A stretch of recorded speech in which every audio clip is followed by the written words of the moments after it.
पडद्यावरती आपण दृश्य बघतो आहे सखी गीत रामायणासाठी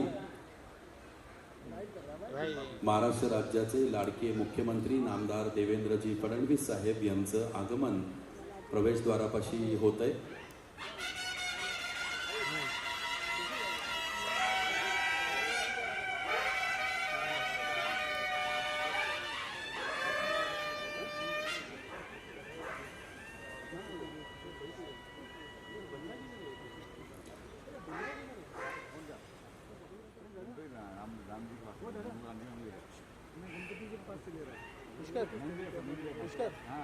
स्वागत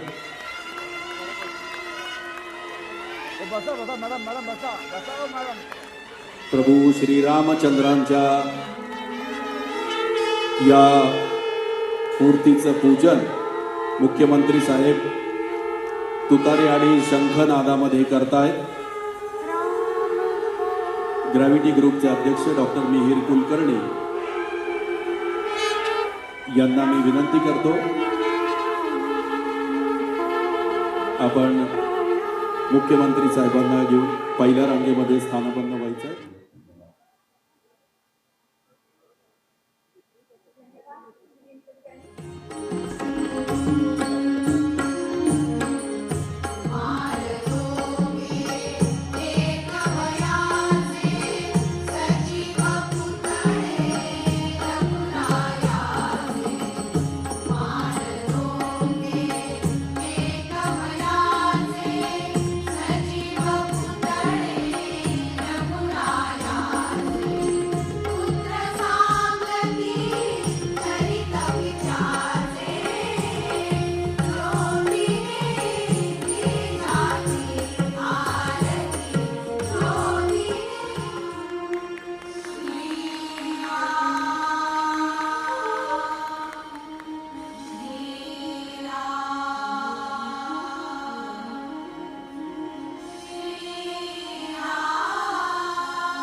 यांना व्यासपीठावर आमंत्रित करतो।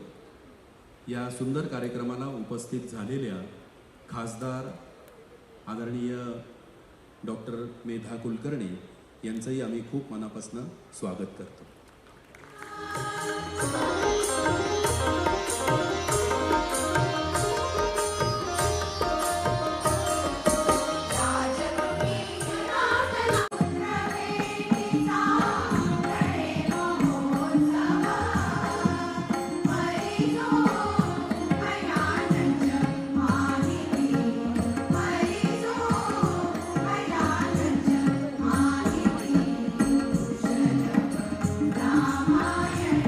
Ramayana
मिहीर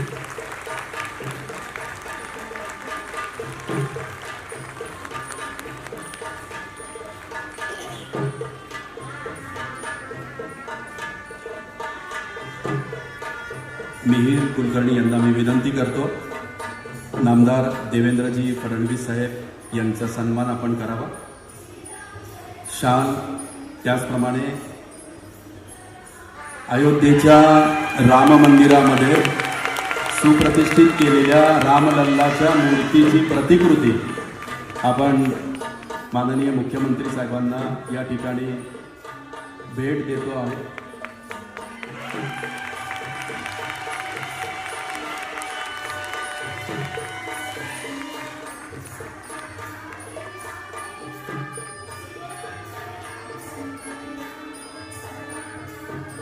धन्यवाद.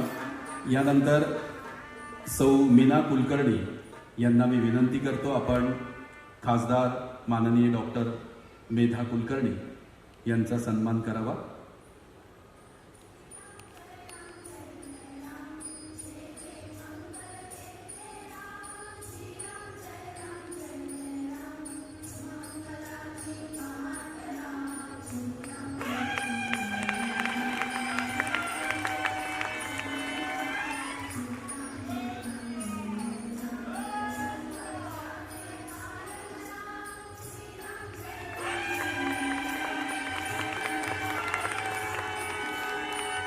यानंतर माननीय श्री सुधीर कुलकर्णी यांना मी विनंती करतो, आमदार भीमराव तापकीर यांचा सन्मान आपण करावा.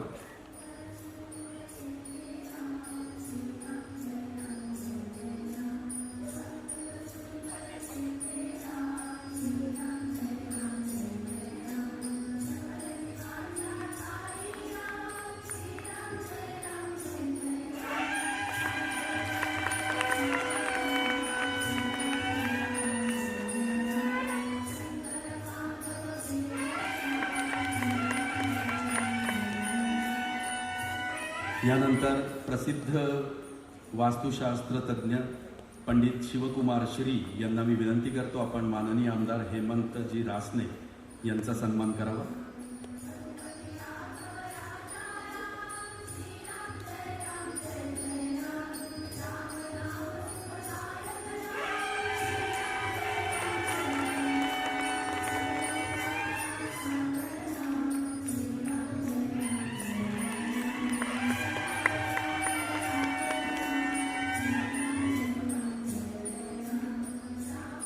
धन्यवाद. सर्व मान्यवरांना मी पहिल्या रांगेत स्थानापन्न होण्याची विनंती करतो आणि महाराष्ट्र राज्याचे लाडके मुख्यमंत्री नामदार देवेंद्रजी फडणवीस साहेब यांना मनोगत व्यक्त करण्यासाठी आमंत्रित करतो. बोल सियापति रामचंद्र की, पवन सुत हनुमान की, उमापति महादेव की, बोलो जी भाई सब संतन की, सनातन हिंदू धर्म की, गो माता की, भारत माता की, छत्रपति शिवाजी महाराज की, धर्मवीर छत्रपति संभाजी महाराज की. सखी गीत रामायण या अतिशय सुंदर अशा कार्यक्रमामध्ये आपल्यामध्ये उपस्थित सन्माननीय खासदार मेधाताई कुलकर्णी, आमचे सहकारी आमदार भीमराव अण्णा तापकीर, हेमंतजी रासने, त्याचप्रमाणे सर्वच आमचे या ठिकाणी मान्यवर पदाधिकारी आणि ज्यांनी हा कार्यक्रम आयोजित केला ते ग्रॅव्हिटी ग्रुपचे डॉक्टर मिहीर कुलकर्णी, मंचावरील सर्व कलावंत आणि उपस्थित सर्व भगिनी आणि बंधूंनो, मला अतिशय आनंद आहे की रामनवमीच्या पूर्वसंध्येला अतिशय सुंदर असा हा गीत रामायणाचा कार्यक्रम आयोजित करण्यात आला आणि विशेषतः सखी गीत रामायण असं याचं स्वरूप करण्यात आलेलं आहे. आणि आत्ताच आपण श्री राम सीतेचं स्वयंवर देखील या ठिकाणी अनुभवलं. आपल्याला कल्पना आहे की गदिमांनी आणि बाबूजींनी 7 दशकांपूर्वी या गीत रामायणाची सुरुवात केली आणि अक्षरशः हे गीत रामायण अजरामर झालं. गदिमांना तर या गीत रामायणामुळे आधुनिक वाल्मिकींची उपमा मिळाली आणि बाबूजींनी त्याला अशा प्रकारे आपल्या पुढे आणलं की आजही जेव्हा आपण गीत रामायण ऐकतो त्यावेळी रामायणातले सर्व प्रसंग हे आपल्या समोर पूर्णपणे जिवंत होतात. याच्यामध्ये जीवनातले सर्व प्रकारचे रस, सर्व प्रकारच्या संवेदना हे आपल्याला अनुभवायला मिळतात. याच्यामध्ये आनंदही आहे, याच्यामध्ये दुःखही आहे, याच्यामध्ये हास्यही आहे, याच्यामध्ये अश्रू पण आहेत आणि एक प्रकारे जी काही रामायणातल्या विविध भावना आहेत त्या सर्व भावनांची अनुभूती गीत रामायणाच्या माध्यमातून आपल्या सर्वांना मिळते. आपण प्रभू श्रीरामांना युगपुरुष म्हणतो. आपण आपल्या संस्कृतीमध्ये त्यांचं एक अनन्यसाधारण महत्त्व मानतो. याचं कारण जीवनातले मूल्य काय असले पाहिजे हे आपल्याला जर कोणी शिकवलं असेल तर ते प्रभू श्रीरामांनी शिकवलं. ज्यावेळी वनवासाला जायला सांगितलं, एकही मिनिटाचा विचार न करता वनवासाला ते गेले. ज्यावेळी लढण्याची वेळ आली त्यावेळी लढले. राज्यकारभार चालवत असताना ज्या मूल्यांची स्थापना करण्याची आवश्यकता होती ती मूल्य त्यांनी स्थापित करून दाखवली. पण यात सगळ्यात महत्त्वाचं जर काही असेल तर प्रभू श्रीरामांनी, आपण सगळे त्यांना ईश्वराचं स्वरूप मानतो, ते ईश्वर होते तर कदाचित आपल्या ईश्वरीय शक्तीने ते रावणाचा निपात करू शकले असते, रावणाला पराभूत आणि पराजित करू शकले असते. कारण त्या काळामध्ये रावणाची असुरी शक्ती ही विश्वातली सगळ्यात मोठी शक्ती मानली गेली. पण प्रभू श्रीरामांनी आपल्या ईश्वरीय शक्तीचा त्या ठिकाणी उपयोग केलेला दिसत नाही, तर समाजातल्या सामान्य लोकांना एकत्रित करून नर वानर पशुपक्षी सगळ्यांना एकत्रित करून सगळ्यांचं पौरुष जागृत करून त्यांच्या माध्यमातनं रावणाचा निपात घडवल्याचं आपल्याला पाहायला मिळतं.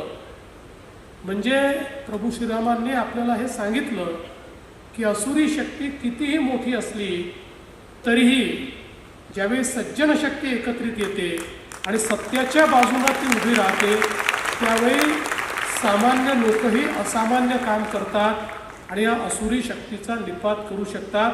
आणि म्हणूनच सामान्यातल्या सामान्य माणसाला प्रभू श्रीरामांनी हाच संदेश दिला आहे की असुरी शक्तीच्या विरुद्ध लढण्याकरता केवळ शक्तीची आवश्यकता नाही आहे तर सत्याची आवश्यकता आहे. आणि म्हणूनच जी उच्च जीवन मूल्य आपल्याला प्रभू श्रीरामांनी दिली त्या उच्च जीवन मूल्यांवर जगण्याचा प्रयत्न आपण करतो आणि त्याचंच भान आपल्याला राहावं याकरता खरं म्हणजे गीत रामायणाची अतिशय सुंदर अशा प्रकारची रचना करण्यात आली आहे. मी मंचावरच्या सर्व आमच्या कलावंतांचं मनापासून अभिनंदन करतो की अतिशय सुरेल सुंदर अशा पद्धतीनं गीत रामायण आपण सादर करता आहात. वाद्यवृंद अतिशय सुंदर त्याला साथ देतो आहे आणि त्यासोबत आता स्वयंवराचा जो प्रसंग आपल्यापुढे सादर झाला त्या सर्व आमच्या कलावंतांनी अतिशय भावपूर्ण अशा प्रकारे हा प्रसंग आपल्यासमोर सादर केला. त्यांचंही मी मनापासून अभिनंदन करतो. आणि विशेषतः या ठिकाणी डॉक्टर मिहीर कुलकर्णी ज्यांनी ही संकल्पना मांडली, याचं आयोजन केलं आणि इतका सुंदर आणि सुरेख अशा प्रकारचा कार्यक्रम आपल्या पुढे आणला त्याबद्दल डॉक्टर मिहीर कुलकर्णी यांचंही मी मनापासून अभिनंदन करतो. अशाच प्रकारे चांगले कार्यक्रम हे त्यांच्या ग्रॅव्हिटी ग्रुपच्या माध्यमातून आपल्या सर्वांपुढे येत राहावे अशा प्रकारच्या शुभेच्छा देतो. आणि या चांगल्या कार्यक्रमाला आपण मला बोलवलं आणि मला देखील या सुंदर अशा गायनाची अनुभूती घेण्याची संधी दिली, त्याबद्दल तुमचे मनापासून आभार मानून माझे 2 शब्द संपवतो. धन्यवाद. जय हिंद.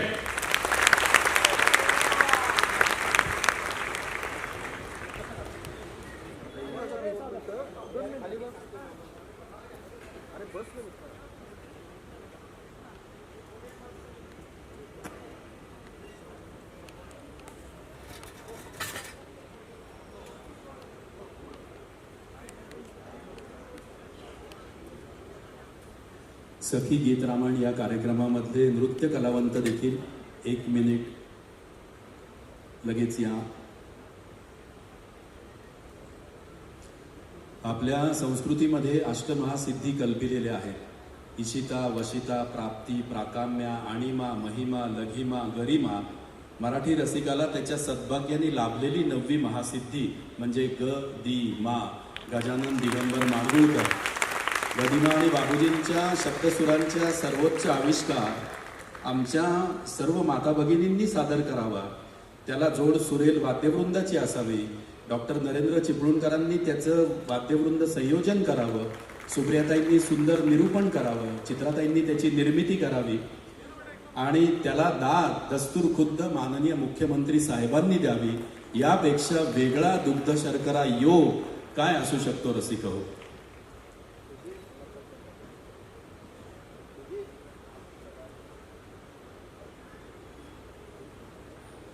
महाराष्ट्राचे मुख्यमंत्री असे आहेत की कलावंताकडे पाठ करून मी बसणार नाही हा सुसंस्कृतपणा जोपासणारे आहेत. त्यामुळे त्यांचं वर्णन करताना आम्ही कायमच म्हणतो महाराष्ट्राला तळहातावरच्या रेषांप्रमाणे जाणणारा सुसंस्कृत नेता म्हणजे आमचे देवेंद्रजी फडणवीस साहेब.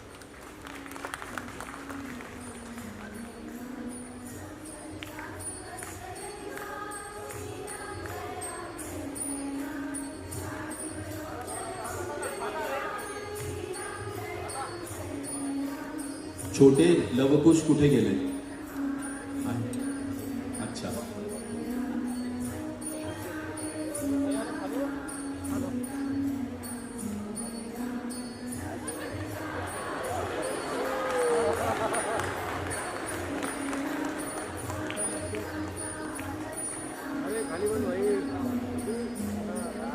हो काय गोड वानर सेना आहे आमची. क्या बात आहे.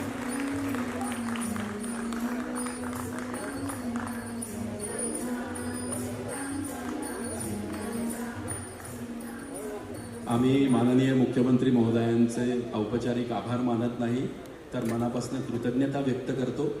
त्याचबरोबर सर्व मान्यवरांचे देखील खूप मनापासून आभार मानतो. पुढील कार्यक्रमासाठी मान्यवर मार्गस्थ होत आहेत.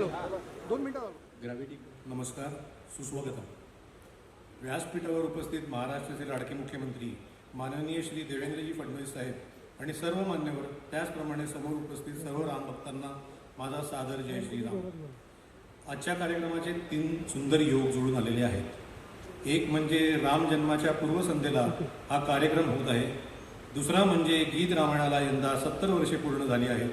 तिसरा म्हणजे समूह स्वरात स्त्रियांनी गायलेले गीत रामायण, सखी गीत रामायण आणि आपण सर्वांना मोठ्या थाटामाटात सादर केलेले सीता स्वयंवर. त्यामुळेच रामनवमीची पूर्वसंध्या, गीत रामायणाची 70 वर्ष आणि सखी गीत रामायण अशा रामनवमीच्या त्रिवेणी संगमावर आजचा कार्यक्रम संपन्न होत आहे. जाणकार विद्वान असं सांगतात की श्रीरामाच्या आयुष्यातून आपण खूप काही घेऊ शकतो. रामाची वेगवेगळी रूपे आहेत. धनुष्यधरे राम, मर्यादा पुरुषोत्तम राम, एकपत्नीव्रत राम, सहनशील व धैर्यशील राम, दयाळू राम, आदर्श पुत्र राम, आदर्श भाऊ राम, आदर्श पती राम, आदर्श व्यवस्थापक राम आणि आदर्श मित्र राम. आकाशाचा रंग ऋतूंप्रमाणे बदलत जातो, पण त्याचा मूळचा निळा रंग मात्र कायम तसाच राहतो. तसेच प्रभू रामचंद्रांच्या आयुष्यात अनेक प्रसंग आले, परंतु प्रत्येक प्रसंगात त्यांचा मूळचा सज्जनपणा मात्र कायम राहिला. अनेक यशस्वी दिग्गज माणसांनी आपल्या आयुष्यात हे रामतत्व आचरणात आणलं आहे असे मला वाटतं. मी ज्यांना गुरुस्थानी मानतो ते माननीय फडणवीस साहेब, त्यांच्याकडे जेव्हा जेव्हा मी बघतो तेव्हा तेव्हा मला जाणवतं की देवेंद्रजींनी संयम, सज्जनपणा, सुसंस्कृतपणा आणि कर्तव्यनिष्ठ हे गुण प्रभू रामचंद्रांकडूनच घेतलेले आहेत. आपल्या संस्कृतीमध्ये गुरुचं महत्त्व अनन्यसाधारण आहे. गुरु ह्या शब्दाची फोड केली की लक्षात येतं की गु आणि रू म्हणजे काय, तर अज्ञानाचा अंधार दूर करून मनामध्ये ज्ञानाचा दिवा लावणारी व्यक्ती म्हणजे गुरु. गुरुला परमेश्वराच्या वरचं स्थान आपण दिलेलं आहे. प्रभू राम, श्रीकृष्ण अशा दैवी अवतारांना घडवणारा सुद्धा गुरुच असतो. गुरु शिष्य परंपरेची अनेक उदाहरणं आपण पाहिलेली आहेत. प्रभू श्रीराम, वशिष्ठ आणि विश्वामित्र ऋषी, श्रीकृष्ण आणि संदीपानी ऋषी, अर्जुन, द्रोणाचार्य, चंद्रगुप्त मौर्य, चाणक्य, स्वामी विवेकानंद, परमहंस यांच्यापासून ते थेट भारतरत्न लता मंगेशकर, दीनानाथ मंगेशकर, भारतरत्न भीमसेन जोशी, सवाई गंधर्व, भारतरत्न सचिन तेंडुलकर, रमाकांत आचरेकर सर यांच्यापर्यंत गुरु शिष्यांच्या जोड्या आपण पाहिलेल्या आहेत. वर उल्लेख केलेल्या शिष्यांइतका मी गुणी नक्कीच नाही, परंतु मी भाग्यवान आहे की मला देवेंद्रजींसारखा गुरु लाभलेला आहे. माझ्या आजवरच्या वाटचालीमध्ये माननीय फडणवीस साहेबांच्या मार्गदर्शनाचा आणि त्यांनी मला दिलेल्या संधीचा खूप मोलाचा वाटा आहे, हेही मी नम्रपणे सांगू इच्छितो. फडणवीस साहेब, मी आपल्या मार्गदर्शनाखाली असेच दर्जेदार सांस्कृतिक, सामाजिक, धार्मिक, शैक्षणिक, आरोग्यविषयक उपक्रम आयोजित करत राहीन आणि त्यासाठी साहेब तुमचा आशीर्वाद कायम माझ्या पाठीशी राहील हा मला ठाम विश्वास आहे. या प्रसंगी गुरुची माहिती सांगणारा एक श्लोक मला आठवतो. गुरु ब्रह्मा गुरु विष्णू गुरुदेव महेश्वरा, गुरु साक्षात परब्रह्म तस्मै श्री गुरुवे नमः. एवढे बोलून मी थांबतो. जय हिंद, जय महाराष्ट्र, जय शंकर, जय श्रीराम.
या पावन अवसरावरती माननीय श्री देवेंद्रजी फडणवीस साहेब हे एक सर्वात आदर्श नेते हे आहेत हे सर्वांनाच आपल्याला माहिती आहे.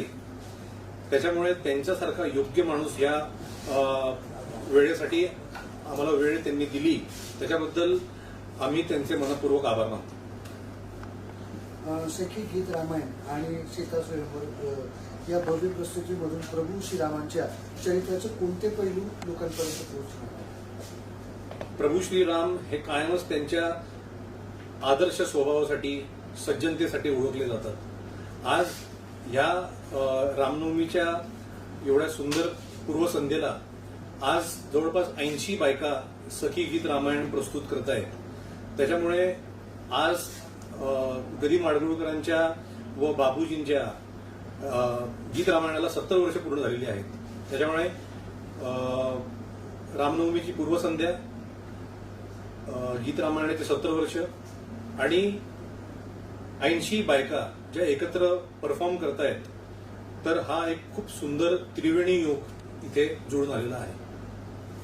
तुमची गायत्री संस्था आणि हा कार्यक्रम यांचं कॉम्बिनेशन कशा प्रकारे झालं? मी स्वतः शंकर महाराज मठचा पुण्याचा अध्यक्ष आहे, तर लोक सर्व ठिकाणी अध्यक्ष आहे व मी माझं एक गाव बळेगाव दत्तक घेतलेलं आहे, जे तालुका वैजापूरमध्ये आहे. तर तिकडे पण आम्ही बरीच मंदिरं बांधलेली आहेत व त्या गावाचं पण उद्घाटन जे आम्ही दत्तक घेतलेलं 2020 मध्ये ते माननीय श्री फडणवीस साहेबांच्या आशीर्वादाने झालेलं होतं. त्याच्यामुळे आध्यात्मिकता आणि माझा एक मूळ स्वभाव आहे, त्याच्यामुळे हा कार्यक्रम आम्ही आज आयोजित केलेला आहे.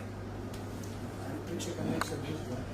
तसं प्रभू रामचंद्रांचं चरित्र होतं, मर्यादा पुरुषोत्तम, त्यांचे स्वभाव म्हणून आज आपण कसे आचरणात आणले पाहिजे या कार्यक्रमामधून मी कुलकर्णी, ग्रॅव्हिटी संस्था आणि रामनवमीच्या अंश असं 5 क्लब करा. आज प्रभू श्री रामांचं जे चरित्र आहे आणि जे त्यांचे तत्वनिष्ठता आणि जो त्यांचा एक स्वभाव आहे तो प्रत्येक युवकांनी आणि प्रत्येक महाराष्ट्रातल्या आज जनतेने आत्मसात केला पाहिजे आणि आपण कसं त्यांच्या प्रकारे वागू ह्याच्याकडे आपण लक्ष दिलं पाहिजे असं मला वैयक्तिक वाटतं.